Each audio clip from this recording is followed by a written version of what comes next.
Iran benar-benar tak beri ampun Israel, di mana di serangan ke-6 Iran ke Israel semakin menggila dan semakin tak bisa dibendung. Di mana di serangan ke-5 Iran menghancurkan 3 kota Israel. Namun di serangan ke-6 Iran tak lagi hancurkan kota-kota di Israel. Tetapi saat ini rudal Iran hancurkan industri terbesar Israel, yaitu minyak dan gas bumi yang berada di ladang gas Tamar dan Leviathan di lepas pantai Mediterania, yang merupakan sumber penghasilan terbesar Israel harus hancur karena serangan balasan rudal Iran. Bahkan salah satu pengusaha terbesar dan terkaya di Israel, yaitu Eyal Ofer, mengaku alami kerugian besar karena rudal Iran hancurkan ladang gas terbesarnya. Begini saat rudal terbaik Iran lumpuhkan industri Israel. Begini penjelasan lengkapnya. Pure reflection of the aptitude and professional care and diligence that has been applied to this.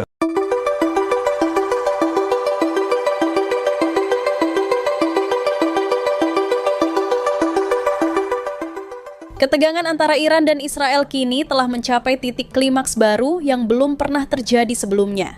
Setelah 5 gelombang serangan balasan yang menghancurkan sejumlah kota penting di Israel, namun di serangan ke-6 dari Iran menjadi yang paling mengguncang dunia, bukan karena jumlah korban jiwa atau skala kehancuran kota, tetapi karena sasaran serangan ini langsung menyentuh inti kekuatan ekonomi dan keberlangsungan finansial Israel. Kali ini, media Iran, yaitu Teheran, mengalihkan fokus militernya secara strategis, tidak lagi menyasar wilayah permukiman sipil atau pusat-pusat kota, tetapi menghancurkan sektor energi dan industri terbesar milik Israel, termasuk ladang gas alam dan minyak bumi Leviathan, Tamar, Karish, serta pusat industri berlian dan teknologi tinggi di Ramat Gan. Dalam pernyataan resmi yang dikeluarkan oleh Kementerian Pertahanan Iran, serangan balasan ke-6 ini adalah bentuk dari respons strategis yang diarahkan pada tulang punggung ekonomi musuh. 3 rudal jarak jauh canggih, Emad, Gadr, dan Khaybar Shekan, diluncurkan dari pangkalan rahasia di Provinsi Khuzestan, menyusuri udara Laut Mediterania dan menghantam infrastruktur vital Israel di sektor energi yang selama ini dilindungi secara ketat oleh sistem pertahanan udara Iron Dome dan David's Sling.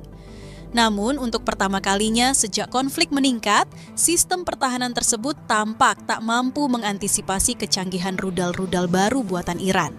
Ketiganya menghantam titik-titik utama ladang gas dan minyak bumi di Leviathan dan Tamar, menyebabkan ledakan masif dan kebakaran yang tak kunjung padam selama lebih dari 16 jam. Serangan ini bukan hanya simbol kekuatan militer Iran, tapi pesan yang jelas. Iran ingin menghentikan mesin ekonomi Israel kapan? Tak ada yang lebih terpukul dari serangan ini selain Eyal Ofer, pengusaha terkaya Israel yang selama ini menguasai sebagian besar aset ladang gas dan minyak bumi di lepas pantai Israel. Eyal Ofer yang termasuk dalam jajaran orang terkaya dunia kini harus menghadapi kenyataan pahit. Investasi senilai miliaran dolar dalam infrastruktur energi hancur hanya dalam hitungan menit.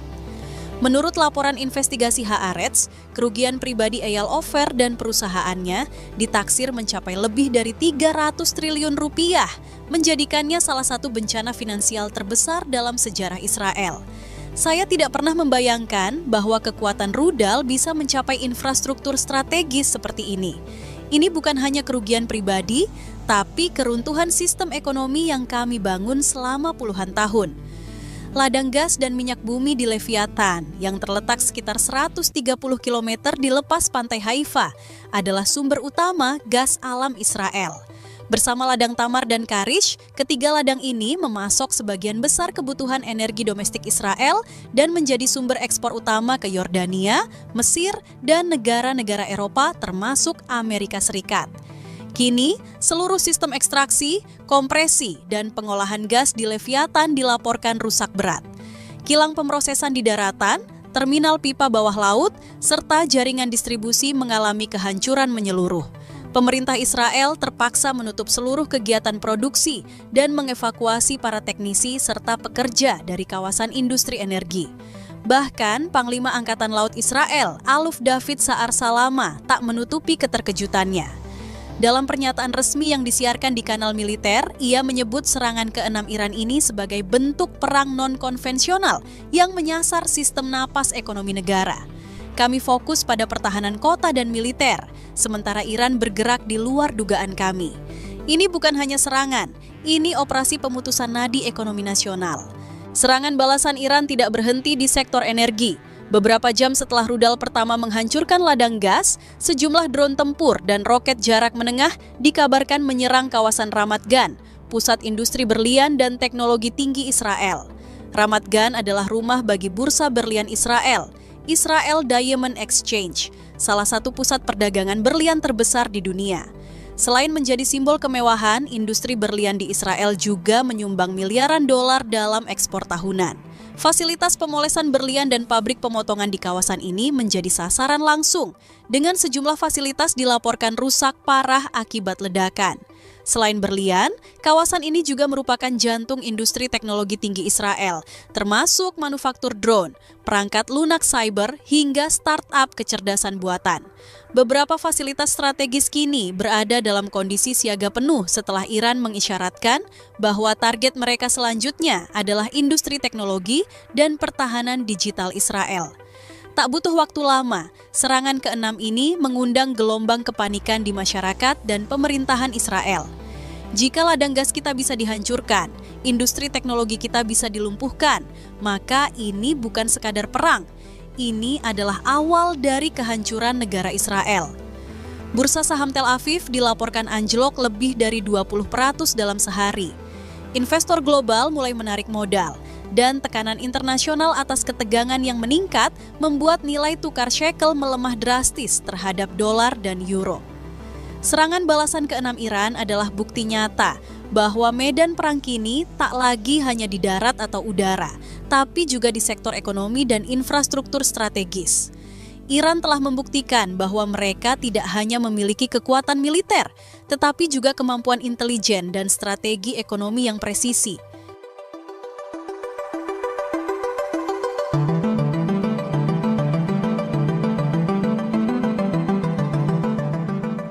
Berita kedua, begini pernyataan Duta Besar Iran yaitu Mohammad Borojerdi yang mengatakan, jika Iran tak akan berhenti serang Israel sebelum rudal Iran berhasil tumbangkan Perdana Menteri Israel, yaitu Benjamin Netanyahu. Di tengah serangan udara, rudal balistik dan retorika saling ancam, sebuah pernyataan mengejutkan datang dari Duta Besar Iran yaitu Mohammad Borojerdi.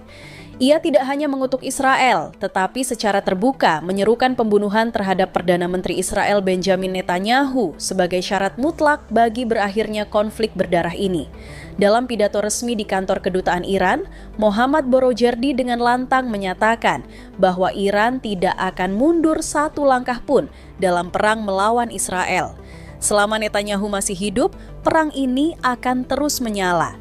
Kami tidak datang untuk bernegosiasi. Kami datang untuk menghapus akar kejahatan.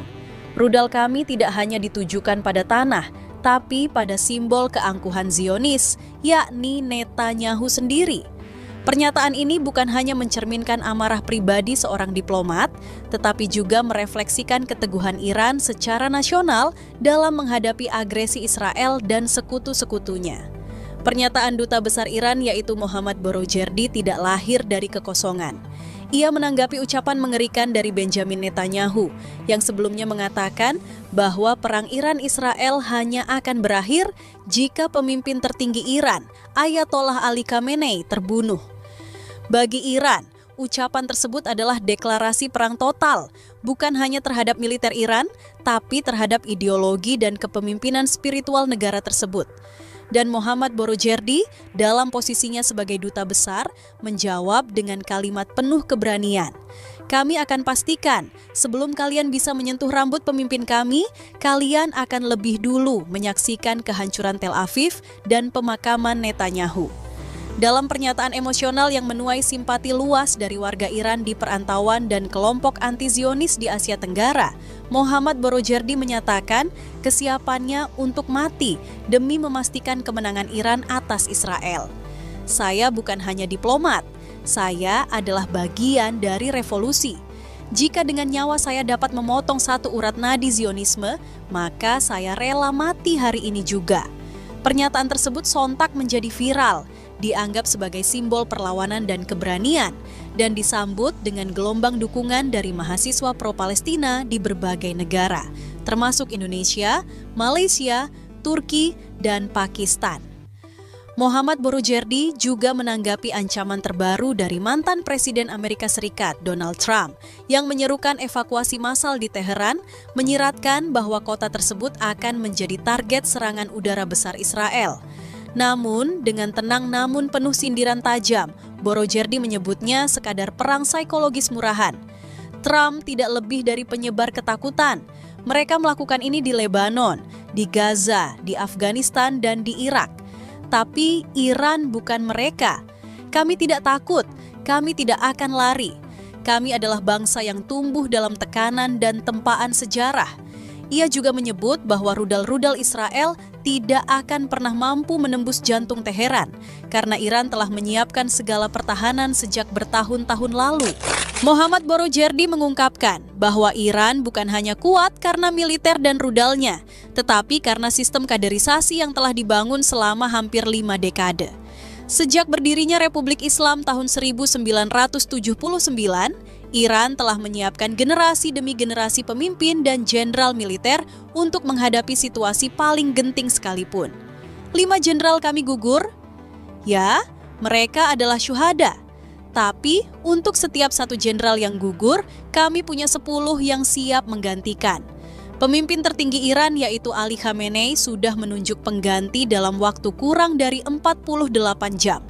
Tak ada kekosongan, tak ada kekacauan. Ini adalah sistem yang tidak bisa dihancurkan oleh rudal manapun. Duta Besar Iran Mohammad Borojerdi menyebut penggantian cepat beberapa nama penting pasca serangan Israel. Muhammad Pakpur menggantikan Hossein Salami sebagai Komandan IRGC. Abdul Rahim Mousavi menggantikan Muhammad Bagheri. Dan meskipun Ali Shadmani sempat ditunjuk menggantikan Golami Rashid, ia pun gugur beberapa jam kemudian akibat serangan lanjutan Israel. Dalam penutup pidatonya, Mohammad Borojerdi memperingatkan dunia bahwa Iran tidak sedang bertarung untuk kesepakatan jangka pendek. Perang ini, menurutnya, adalah perjuangan panjang untuk menghapus satu entitas yang disebut sebagai sumber kehancuran kawasan. Jangan kira ini hanya urusan Iran dan Israel. Ini adalah perjuangan global. Kami membawa suara anak-anak Gaza, jeritan pengungsi Lebanon, dan air mata keluarga di Quds. Kematian Netanyahu adalah permulaan. Setelahnya, kami akan pastikan tak ada lagi penjajahan atas tanah suci kami. Pernyataan Mohammad Borojerdi kini menggema di seluruh dunia, menjadi topik utama di forum-forum internasional. Banyak yang menganggapnya sebagai suara keberanian dari Timur, tapi tak sedikit pula yang menilainya sebagai lonceng bahaya dari potensi Perang Dunia Ketiga. Apakah Iran benar-benar akan mengeksekusi misinya untuk menghabisi Netanyahu? Apakah Israel akan membalas dengan kekuatan penuh? Dan bagaimana sikap Amerika Serikat yang selama ini menjadi pelindung setia Tel Aviv? Yang jelas, perang telah berubah bentuk dari pertempuran senjata menjadi pertempuran eksistensi. Dan seperti yang diungkapkan Mohammad Borojerdi, Iran tidak akan mundur. Bahkan jika tinggal satu rakyat yang tersisa, kami akan tetap bertempur.